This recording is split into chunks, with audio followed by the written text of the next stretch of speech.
Hi, my name's Lucie Burniston and I'm a partner in Memery Crystal's corporate team. Memery Crystal are a full-service law firm based here in London. We have a sister brand, Rosenblatt, that specialises in dispute resolution, whereas here at Memery Crystal we focus on the transactional work. Now, I spend a lot of my time advising private companies and their founders on raising growth capital, whether that be at seed level or throughout the various development capital rounds. We can also advise on what is hopefully a successful exit, whether that be by sale or IPO. Personally, I spend about half of my time advising on raising growth capital and the other half advising on M&A exits. Now today, I'm going to give you some of my top tips for negotiating term sheets with investors, whether that be angels or VCs at Series A. Now, there's a lot of jargon in this sector of the law, and I'm going to try to avoid that, or failing that, try and give you a succinct explanation for each term. So we'll kick off with what is a term sheet, and I'll put my slides up on the screen now. A term sheet is a summary of terms which, although not legally binding, sets out the headline terms of a proposed investment. Having a term sheet means that a lot of the negotiations take place before legally binding documents are drafted. The advantage to this is that it ensures the parties are committed to the deal and are principally in agreement before either party incurs significant costs of drafting. Just because they're non-binding, it doesn't mean you don't need legal advice at this stage. It's actually highly recommended, as you will be morally held to what the term sheet says, and any departures from the term sheet in the main documents will need to be justified. Now, one key provision I wanted to mention up front before we delve into the detail is an abort fee. An abort fee is a penalty clause that's increasingly popular with VCs. What it says is that the VC's investment, if it doesn't proceed, then you, the founder, will need to cover their due diligence and legal costs. Now, this needs to be very carefully negotiated. You need to be thinking of caps on your exposure and ensuring that the investor's material due diligence takes place early on, so that the investor and you both know early if it's going to not work out, ideally before too many costs are incurred. You also only have to have the abort fee kicking in if the deal falls down due to your fault, because of material due diligence concerns or because of your departure from the term sheet, and not just because the investor changes their mind or the economy takes a downward turn. Now, if you do have an abort fee in your term sheet, it's where the term sheet provisions become paramount, because in practice, founders do find themselves trapped, unable to walk away from the term sheet for risk of incurring the abort fee. So as I say, what's in the term sheet becomes incredibly important, and you need to be happy with its terms if you feel you can't stray from them without punishment. So with that in mind, now let's look at my chosen Big 5 term sheet provisions. Now the first one is valuation. There needs to be clarity about whether the valuation being applied is a pre-money valuation or a post-money valuation, with the difference being how much your company is worth before the investment or after the investment. This distinction is important as it will make a difference in the size of the equity stake investors take away, as it does affect the price per share. Now, you need to be very careful to ensure your term sheet says what you think it should about valuation. Related to this point is your cap table, the first document your investors will want to see. Make sure you know your cap table back to front and that it clearly sets out your current and your proposed and your fully diluted positions. I'm often asked by founders when they're putting together their term sheets, how much should I be giving away? Now, there's no right or wrong answer to this, but as a rough rule of thumb, typically I would see maybe between 10 to 20% on seed rounds, depending on their size, and Series A could be anything from 10 to 40% equity. But VCs do want to see founders retaining a significant stake. They want to see that skin in the game. And giving away too much too soon does deter VCs, and it's very difficult to undo or to top up founders later on in a tax-efficient way, so do be careful. Now, my second slide relates to an investor's future dilution. Here we're talking about preemption rights or anti-dilution protection. In this area, you have to agree a balance of interests. As a founder, you need to consider what, if any, restrictions you want on your ability to raise further equity capital, whereas investors want to protect their investment from potential dilution. And there's a sliding scale of options available. At Series A, you would expect a VC to seek a veto right over future fundraising, meaning they can block future rounds. They'll also require preemption as standard and possibly also anti-dilution rights too. And these are provided in the BVCA standard form documents. So I did tell you there was a lot of jargon. So what are anti-dilution rights? Well, they're provisions in the articles that offer VCs downside protection.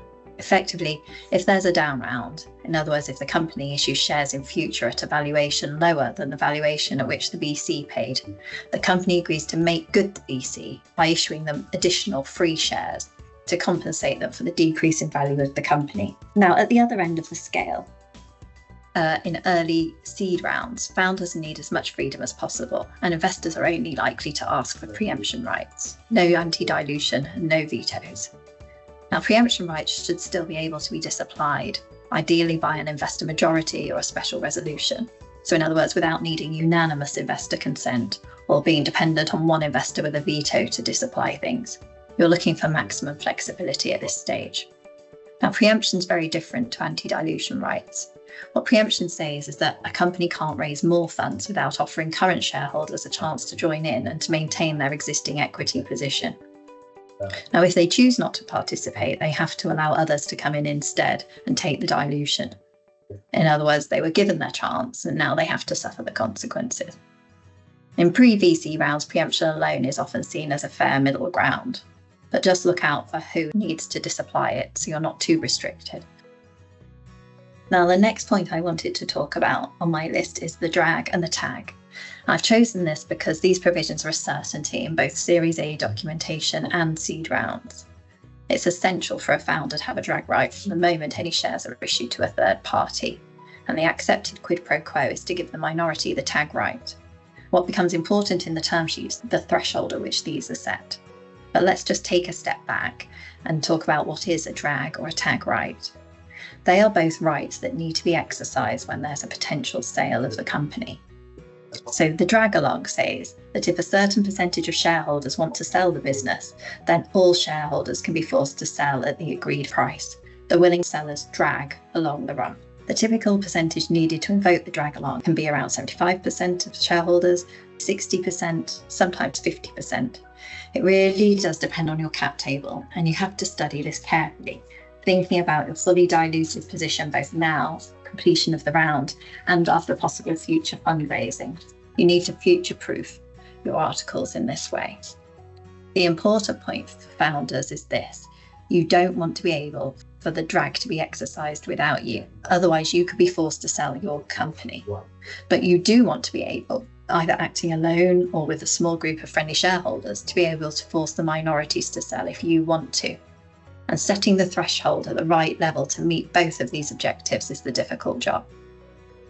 By contrast, minorities request the tag-along right. These are rights that protect minority shareholders from being left behind if the company is sold.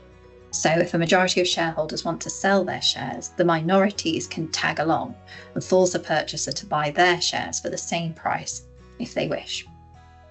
Now, it's established practice that this is triggered by a sale of anything more than 50% of the issued share capital. My fourth point of discussion today is the composition of your board. Investors can sometimes ask for a seat on the board in your term sheet. It's very common at Series A, and it's not uncommon on earlier rounds either. The decision about whether to allocate investors a board seat will depend on a few different factors. Whether the board is balanced in relation to shareholder representation, the current expertise on the board, how the investor in question could add value, and the size of the board already, to name a few. The thing at VC stage is not to be alarmed if there is a board request. This is absolutely standard, and it's seen as a check and balance on the founders rather than a desire on the VC's part to run this business.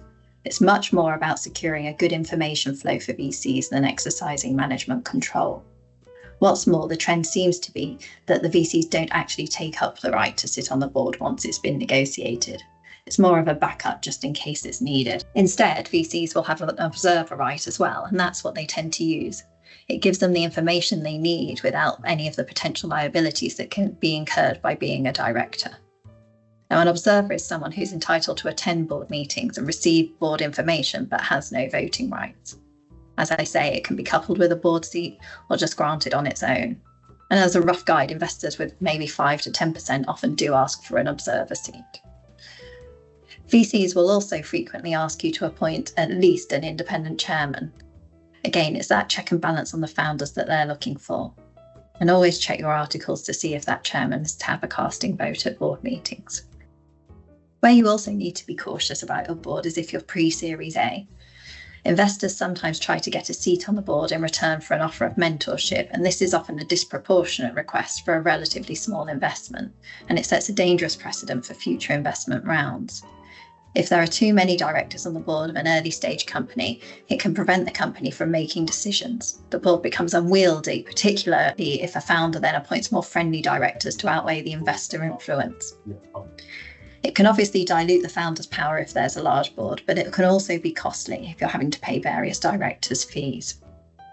One solution for seed rounds could be to set up an advisory board so that your investor feels they have influence over the direction of operations without voting rights.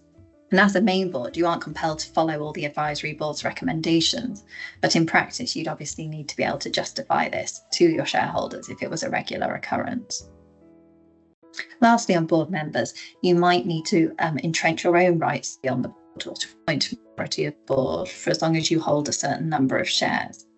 Whether this is necessary really depends on the balance of your cap table and the likelihood of you being removed by majority shareholders or the remainder of the board. The BVCA docs do provide for this, but they say that a founder loses their entrenched board rights if they leave their employment, regardless of the circumstances for departure. So these entrenched rights might not be forever. This brings me on to my last point, the big one, leaver provisions. Now, I just mentioned them in the context of board rights, but now we're looking at the impact of leaving employment on your shares. And this is the most heavily contested item of the term sheet, the most important one for the founder. You don't want to inadvertently lose your shares if you leave. It's guaranteed at Series A to be put on the table, and it's very common earlier on too, as it's a means of ensuring the founder's committed to the business. At the end of the day, it's you that the investors are backing, and they want you tied in. Now, at very early stage, you may be able to get away with just having restrictive covenants to bind you. They will say you must dedicate 100% of your time to the business and not set up a competitive business during your employment or your period of share ownership, and usually for a period thereafter as well. But at Series A and in larger pre-Series A rounds, investors want stronger incentives for the founder to stay with the business, or more accurately, stronger deterrents for a founder to leave. And these are your leaver provisions. Leaver provisions are punitive consequences for a founder leaving the business depending on the circumstances in which they leave, whether they're a good or a bad leaver. In a worst case scenario, as a bad leaver, you could lose all of your shares for no value. Whereas as a good leaver, you may be able to keep some, if not all of your shares, or at least get fair value if you're forced to sell them. So what do you need to be wary of in the term sheet? Well, check the definitions of what makes you a good or a bad leaver. Where does resignation fall, for example? And is there a concept of intermediate leavers, where a compromise position's been struck for those grey areas such as resignation or dismissal for poor performance? Remember, you may not have board control given the proposed independent appointments, so your continuing employment isn't by any means guaranteed. Also, if you're taking on VC investment, it may well turn out that you feel that you can't work with the VC and need to resign. So the future's not quite as secure as it was when you were running your own business. Now, in the term sheet, ideally you want a catch-all provision as a good leaver definition. So in other words, everything that isn't specified as being a bad leaver falls into the good leaver category. How many of your shares are going to be covered by these provisions? Can you limit it to only some of your holding? And even then, could you include a vesting schedule, whereby as time goes on, the later you leave, the fewer your shares are caught by these provisions? A bespoke one I've seen recently is that consequences got less punitive if the leaver worked with the board to agree a succession plan. And what would be the consequences of falling within the definitions as a good or a bad or an intermediate leaver? Would it be a sale for no value, for fair value, or would you be able to retain your shares? Ultimately, these are all a commercial negotiation. But what I would say is that there are two areas that I see repeatedly cropping up. The first one is that as founders, you need to make sure you think how these provisions apply to other employees or your co-founders, as well as yourselves. Because 99% of the time, they're negotiated by founders looking to be free to walk away themselves without losing their own shares. But 99% of the time, the founder never actually goes anywhere. However, the finance director, who could also be an employee with shares, frequently leaves, and the founder's left ruining these gentle leaver provisions as the finance director walks away with all of his shares upon departure. Now, the solution could be to consider different provisions for founders and other employees, or to give employees just options so they never actually hold shares until exit. As a founder, you need to remember to look at it from both sides. The second common pitfall is that the leaver provisions tend to be beautifully drafted and work perfectly until it comes to practically implementing them. And then the articles will say if you leave, you lose your shares and you must transfer them back to the company, which is a huge no-no for continued EIS compliance. Or they may say you need to find a third-party buyer, but actually in practice no one wants to take your shares because they're non-EIS.